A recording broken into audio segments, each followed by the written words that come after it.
You have learned that in MySQL, we represent dates as a string with 4 digits for the year, followed by hyphen, 2 digits for the month, another hyphen, and then 2 digits for the day. Now, this format is useful for us developers, but when presenting dates to our users, this format might not be ideal.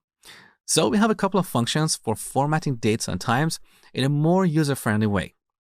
The first one is date format, which takes 2 arguments, a date value, and then a format string, which contains special codes for formatting the various parts of a date. For example, here we can use a %y to display a 2-digit year. Let's select the result. So we get 19. But if we use a capital Y here, we'll get a 4-digit year, 2019. There you go.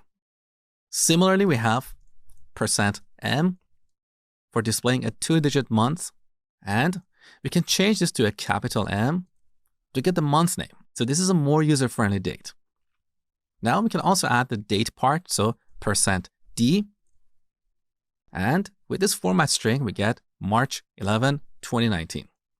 Now, don't worry about memorizing any of these. You can simply search for MySQL date format string. And here on MySQL reference manual, on this page, if you scroll down, somewhere you should see a table. Let's scroll down more. Where is it? Right here.